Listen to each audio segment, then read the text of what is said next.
魏婴，你叔父吃错药了。蓝湛不知，可魏婴慎言。那厢对此事一无所知的蓝忘机和魏无羡还在腻歪着。胡闹！平日里倒立个把时辰都脸部红气不喘的蓝忘机，气息不稳道：“你不是就喜欢我闹你吗？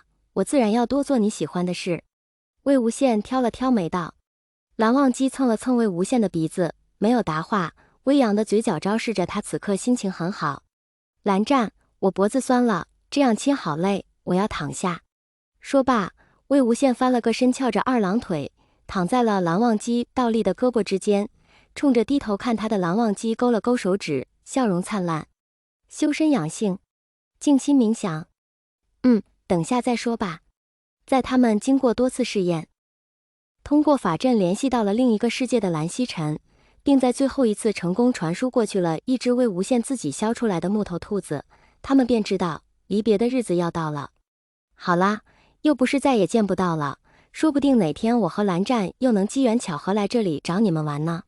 家宴上，最受不了离别氛围的魏无羡一直在活跃气氛，众人配合着笑着点头称是，但大家心里都清楚，跨越2个尘世，有太多的意外和未知，就连现在这个能让他们回去的阵法，都是经历过无数次的失败，才意外连接通了那个世界的蓝曦臣而已。此一去，怕是永别，这才有了这临别前的家宴。这家宴不似从前蓝氏家宴那般严肃沉闷，只是如寻常人家一般，一家人围坐在一起吃个团圆饭。长辈也只有最亲的蓝启仁一个，饭食则由蓝忘机和蓝湛主厨，景怡和思追打下手，当然少不了魏婴和魏无羡争着抢着要露一手。至于金陵，则赶去了兰陵金氏，明日便要离开了，他想再看看爹娘。下午他们做饭时，蓝曦臣便陪着蓝启仁站在厨房外，看着那边一群人热热闹闹的做饭，这场面是从不曾在云深不知处出现过的。曦臣呐，从前这云深不知处是什么样的来着？蓝启仁似在发问，又似在感慨。这蓝家人自幼便被严格教导，克己复礼，清雅板正，虽是教养极好，但却缺少了那么一丝人情味。就连他一手带大的2个侄子，同他相处时，时时规矩雅正，没有亲人间的热络亲昵。蓝曦臣知道叔父在想什么，温声道：“叔父，曦臣觉得现在这样很好，多亏了无羡，是他改变了忘机。哎，从前我以为忘机这辈子都不会娶妻生子，或者对什么人动心，因为好像什么事都影响不了他的情绪，什么他都不在乎，永远那么云淡风轻。看着那边魏婴抢先尝了口忘机刚做好的菜，然后两眼放光，竖起了大拇指，而忘机心情很好的上扬了嘴角。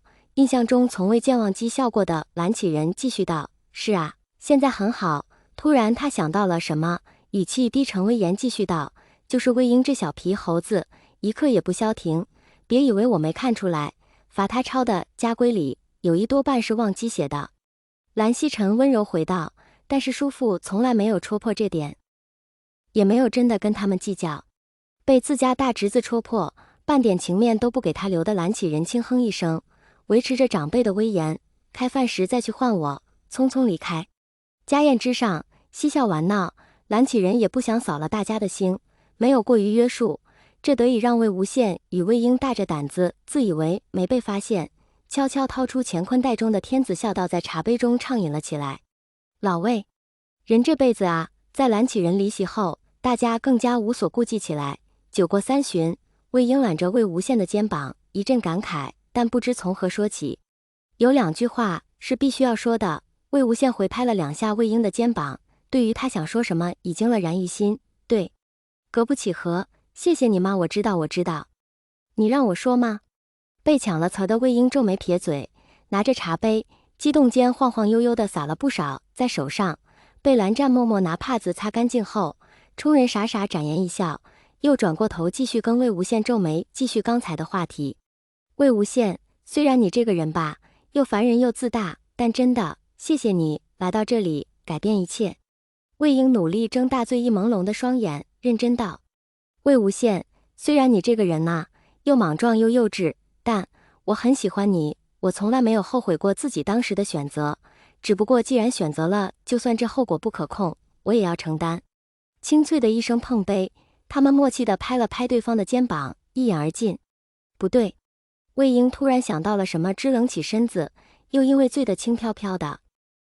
阮太太倚靠在桌沿，手指来回指着眼前重影了的魏无羡，笑得十分灿烂。你肯定有后悔，我才没有。魏无羡嫌弃地看了眼这个醉鬼，虽然他自己也喝得不少。你肯定后悔没早点意识到自己对蓝湛的心思，没早点发现蓝湛的心思。哎，蹉跎了这么些年，当年求学的时候就该把人拽去后山，这样那话还未说完，便被蓝湛捂住了嘴。蓝曦臣及2个小辈只得尴尬的装聋作哑，吃菜吃得十分认真。